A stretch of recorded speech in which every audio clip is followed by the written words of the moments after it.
Gênesis capítulo 20. Partindo Abraão dali para a terra do Neguebe, habitou entre Cádiz e Sur e morou em Gerar. Disse a Abraão de Sara, sua mulher: ela é minha irmã. Assim, pois, Abimeleque, rei de Gerar, mandou buscá-la. Deus, porém, veio a Abimeleque em sonhos de noite e lhe disse: vais ser punido de morte por causa da mulher que tomaste, porque ela tem marido. Ora, Abimeleque ainda não a havia possuído, por isso disse: Senhor, matarás até uma nação inocente? Não foi ele mesmo que me disse: é minha irmã? E ela também me disse: ele é meu irmão. Com sinceridade de coração e na minha inocência foi que eu fiz isso. Respondeu-lhe Deus em sonho: bem sei que com sinceridade de coração fizeste isso. Daí o ter impedido eu de pecares contra mim e não te permiti que a tocasses. Agora, pois, restitui a mulher a seu marido, pois ele é profeta e intercederá por ti, e viverás. Se, porém, não lhe a restituíres, sabe que certamente morrerás, tu e tudo que é teu. Levantou-se Abimeleque de madrugada e chamou todos os seus servos e lhes contou todas essas coisas, e os homens ficaram muito atemorizados. Então chamou Abimeleque a Abraão e lhe disse: que é isso que nos fizeste? Em que pequei eu contra ti, para trazeres tamanho pecado sobre mim e sobre o meu reino? Tu me fizeste o que não se deve fazer. Disse mais Abimeleque a Abraão: estavas pensando para fazeres tal coisa? Respondeu Abraão: eu dizia comigo mesmo: certamente não há temor de Deus neste lugar, e eles me matarão por causa de minha mulher. Por outro lado, ela, de fato, é também minha irmã, filha de meu pai e não de minha mãe, e veio a ser minha mulher. Quando Deus me fez andar errante da casa de meu pai, eu disse a ela: este favor me farás. Em todo lugar em que entrarmos, dirás a meu respeito: ele é meu irmão. Então Abimeleque tomou ovelhas e bois, e servos e servas, e os deu a Abraão. Ele restituiu a Sara, sua mulher. Disse Abimeleque: a minha terra está diante de ti, habita onde melhor te parecer. E a Sara disse: dei 1000 siclos de prata a teu irmão. Será isto compensação por tudo quanto se deu contigo, e perante todos estás justificada. E orando Abraão, sarou Deus Abimeleque, sua mulher e suas servas, de sorte que elas pudessem ter filhos, porque o Senhor havia tornado estéreis todas as mulheres da casa de Abimeleque, por causa de Sara, mulher de Abraão. Gênesis capítulo 21. Visitou o Senhor a Sara, como lhe dissera, e o Senhor cumpriu o que lhe havia prometido. Sara concebeu e deu à luz um filho a Abraão na sua velhice, no tempo determinado de que Deus lhe falara. Ao filho que lhe nasceu, e Sara lhe dera à luz, pôs Abraão o nome de Isaque. Abraão circuncidou a seu filho Isaque, quando este era de 8 dias, segundo Deus lhe havia ordenado. Tinha Abraão 100 anos, quando lhe nasceu Isaque, seu filho. E disse Sara: Deus me deu motivo de riso, e todo aquele que ouvir isso vai rir-se juntamente comigo. E acrescentou: quem teria dito a Abraão que Sara amamentaria um filho? Pois na sua velhice lhe dei um filho. Isaque cresceu e foi desmamado. Nesse dia em que o menino foi desmamado, deu a Abraão um grande banquete. Vendo Sara que o filho de Agar, a egípcia, o qual ela dera luz a Abraão, caçoava de Isaque, disse a Abraão: rejeita essa escrava e seu filho, porque o filho dessa escrava não será herdeiro com Isaque, meu filho. Pareceu isso muito penoso aos olhos de Abraão, por causa de seu filho. Disse, porém, Deus a Abraão: não te pareça isso mal por causa do moço e por causa da tua serva. Atende a Sara em tudo o que ela te disser, porque por Isaque será chamada a tua descendência. Mas também do filho da serva farei uma grande nação, por ser ele teu descendente. Levantou-se, pois, Abraão de madrugada, tomou pão e um odre de água, pô-los às costas de Agar, deu-lhe o menino e a despediu. Ela saiu, andando errante pelo deserto de Berseba. Tendo-se acabado a água do odre, colocou ela o menino debaixo de um dos arbustos, e afastando-se, foi sentar-se defronte, à distância de um tiro de arco, porque dizia: assim não verei morrer o menino. E sentando-se em frente dele, levantou a voz e chorou. Deus, porém, ouviu a voz do menino, e o anjo de Deus chamou do céu a Agar e lhe disse: que tens, Agar? Não temas, porque Deus ouviu a voz do menino, daí onde está. Ergue-te, levanta o rapaz, segura-o pela mão, porque eu farei dele um grande povo. Abrindo-lhe Deus os olhos, viu ela um poço de água, e indo a ele, encheu de água o odre e deu de beber ao rapaz. Deus estava com o rapaz, e cresceu, habitou no deserto e se tornou flecheiro. Habitou no deserto de Parã, e sua mãe o casou com uma mulher da terra do Egito. Por esse tempo, Abimeleque e Ficol, comandante do seu exército, disseram a Abraão: Deus é contigo em tudo o que fazes. Agora, pois, jura-me aqui por Deus que me não mentirás, nem a meu filho, nem a meu neto, e sim que usarás comigo e com a terra em que tens habitado daquela mesma bondade com que eu te tratei. Respondeu Abraão: juro. Nada obstante, Abraão repreendeu Abimeleque por causa de um poço de água que os servos deste lhe haviam tomado à força. Respondeu-lhe Abimeleque: não sei quem terá feito isso, também nada me fizeste saber, nem tampouco ouvi falar disso, senão hoje. Tomou Abraão ovelhas e bois e deu-os a Abimeleque, e fizeram ambos uma aliança. Pôs Abraão à parte 7 cordeiras do rebanho. Perguntou Abimeleque a Abraão: que significam as 7 cordeiras que puseste à parte? Respondeu Abraão: receberás de minhas mãos as 7 cordeiras, para que me sirvam de testemunho de que eu cavei este poço. Por isso se chamou aquele lugar Berseba, porque ali juraram eles ambos. Assim, fizeram aliança em Berseba. Levantaram-se Abimeleque e Ficol, comandante do seu exército, e voltaram para as terras dos filisteus. Plantou Abraão tamargueiras em Berseba e invocou ali o nome do Senhor, Deus eterno. E foi Abraão, por muito tempo, morador na terra dos filisteus. Salmos de número 10. Por que, Senhor, te conservas longe e te escondes nas horas de tribulação?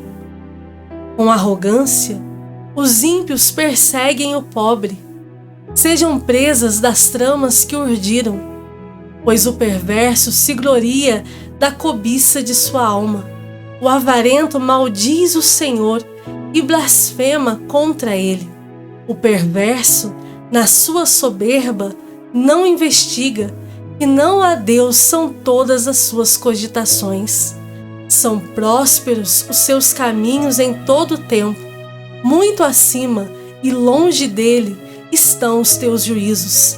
Quanto aos seus adversários, ele a todos ridiculiza, pois diz lá no seu íntimo: jamais serei abalado, de geração em geração, nenhum mal me sobrevirá. A boca ele a tem cheia de maldição, enganos e opressão, debaixo da língua insulto e iniquidade. Põe-se de tocaia nas vilas, trucida os inocentes nos lugares ocultos, seus olhos espreitam o desamparado. Está ele de emboscada, como leão na sua caverna, está de emboscada para enlaçar o pobre. Apanha-o e na sua rede o enleia. Abaixa-se, rasteja, em seu poder lhe caem os necessitados. Diz ele no seu íntimo: Deus se esqueceu, virou o rosto e não verá isto nunca. Levanta-te, Senhor, ó Deus, ergue a mão, não te esqueças dos pobres. Por que razão despreza o ímpio a Deus, dizendo no seu íntimo que Deus não se importa? Tu, porém, o tens visto, porque atentas aos trabalhos e à dor, para que os possas tomar em tuas mãos. A ti se entrega o desamparado, tu tens sido o defensor do órfão. Quebranta o braço do perverso e do malvado, esquadrinha-lhes a maldade, até nada mais achares. O Senhor é Rei eterno, da sua terra somem-se as nações. Tens ouvido, Senhor, o desejo dos humildes, tu lhes fortalecerás o coração e lhes acudirás, para fazeres justiça ao órfão e ao oprimido, a fim de que o homem que é da terra já não infunda terror. Mateus, capítulo 16. Aproximando-se os fariseus e os saduceus, tentando, pediram-lhe que lhes mostrasse um sinal vindo do céu. Ele, porém, lhes respondeu: chegada a tarde, dizeis: haverá bom tempo, porque o céu está avermelhado. E pela manhã, hoje, haverá tempestade, porque o céu está de um vermelho sombrio. Sabeis, na verdade, discernir o aspecto do céu, e não podeis discernir os sinais do céu. Uma geração má e adúltera pede um sinal, e nenhum sinal lhe será dado, senão o de Jonas. E deixando-os, retirou-se. Ora, tendo os discípulos passado para o outro lado, esqueceram-se de levar pão. E Jesus lhes disse: vede, e acautelai-vos do fermento dos fariseus e dos saduceus. Eles, porém, discorriam entre si, dizendo: é porque não trouxemos pão. Percebendo-o, Jesus disse: por que discorreis entre vós, homens de pequena fé, sobre o não terdes pão? Não compreendeis ainda, nem vos lembrais dos 5 pães para 5.000 homens, e de quantos cestos tomastes? Nem dos 7 pães para os 4.000, e de quantos cestos tomastes? Como não compreendeis que não vos falei a respeito de pães? E sim, acautelai-vos do fermento dos fariseus e dos saduceus. Então entenderam que não lhes dissera que se acautelassem do fermento de pães, mas da doutrina dos fariseus e dos saduceus. Indo Jesus para os lados de Cesareia de Filipe, perguntou aos seus discípulos: quem diz o povo ser o Filho do Homem? E eles responderam: uns dizem João Batista, outros Elias, e outros Jeremias ou algum dos profetas. Mas vós, continuou ele, quem dizeis que eu sou? Respondendo Simão Pedro, disse: tu és o Cristo, o Filho do Deus vivo.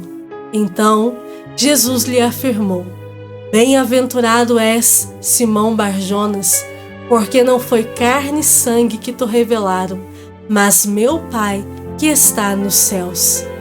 Também eu te digo que tu és Pedro, e sobre esta pedra edificarei a minha igreja, e as portas do inferno não prevalecerão contra ela. Dar-te-ei as chaves do reino dos céus. O que ligares na terra terá sido ligado nos céus, e o que desligares na terra terá sido desligado nos céus. Então, advertiu os discípulos de que a ninguém dissessem ser ele o Cristo. Desde esse tempo, começou Jesus Cristo a mostrar a seus discípulos que lhe era necessário seguir para Jerusalém e sofrer muitas coisas dos anciãos, dos principais sacerdotes e dos escribas, ser morto e ressuscitado no terceiro dia. E Pedro, chamando-o à parte, começou a reprová-lo, dizendo: Tem compaixão de ti, Senhor, isso de modo algum te acontecerá. Mas Jesus, voltando-se, disse a Pedro: Arreda, Satanás, tu és para mim pedra de tropeço, porque não cogitas das coisas de Deus, e sim das dos homens. Então, disse Jesus a seus discípulos: Se alguém quer vir após mim, a si mesmo se negue, tome a sua cruz e siga-me. Porquanto, quem quiser salvar a sua vida, perdê-la-á, e quem perder a vida por minha causa, achá-la-á. Pois que aproveitará o homem se ganhar o mundo inteiro e perder a sua alma? Ou que dará o homem em troca da sua alma? Porque o Filho do Homem há de vir na glória de seu Pai com os seus anjos, e então retribuirá a cada um conforme as suas obras. Em verdade vos digo que alguns há dos que aqui se encontram, que de maneira nenhuma passarão pela morte, até que vejam vir o Filho do Homem no seu reino. Mateus, capítulo 17. 6 dias depois, tomou Jesus consigo a Pedro e aos irmãos Tiago e João, e os levou, em particular, a um alto monte, e foi transfigurado diante deles. O seu rosto resplandecia como o sol, e as suas vestes tornaram-se brancas como a luz.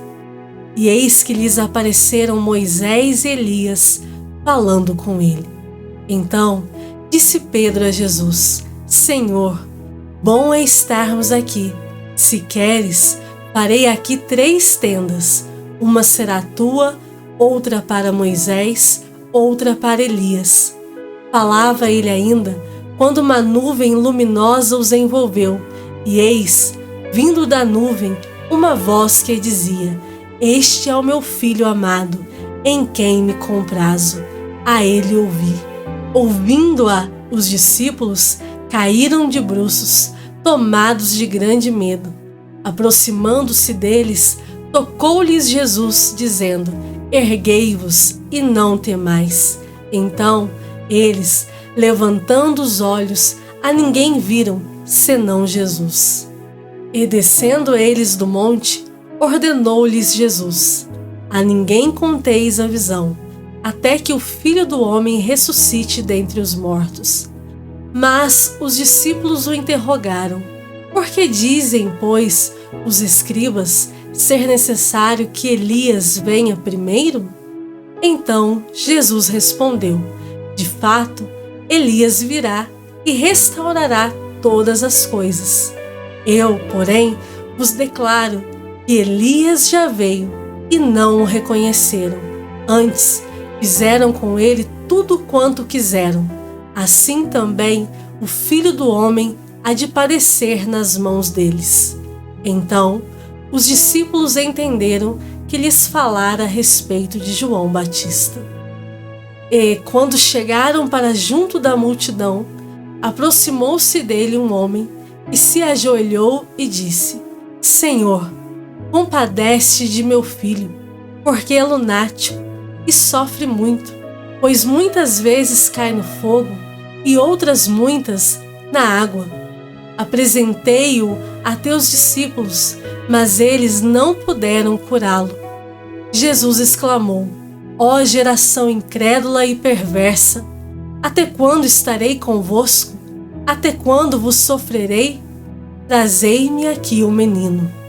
E Jesus repreendeu o demônio, e este saiu do menino, e desde aquela hora ficou o menino curado. Então, os discípulos, aproximando-se de Jesus, perguntaram em particular: Por que motivo não podemos nós expulsá-lo? E ele lhes respondeu: Por causa da pequenez da vossa fé.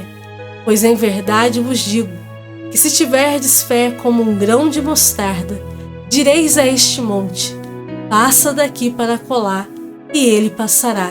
Nada vos será impossível. Mas esta casta não se espelhe, senão por meio de oração e jejum.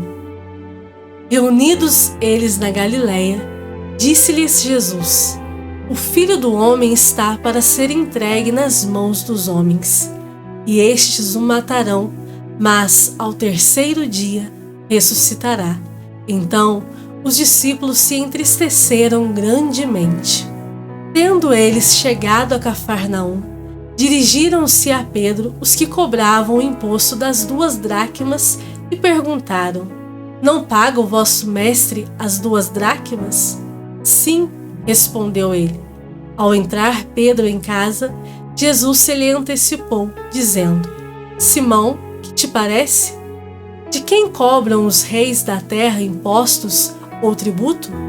Dos seus filhos ou dos estranhos? Respondendo Pedro: Dos estranhos. Jesus lhe disse: Logo, estão isentos os filhos.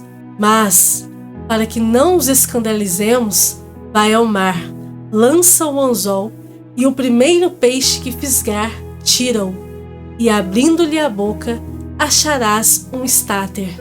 Toma-o e entrega-lhes por mim e por ti.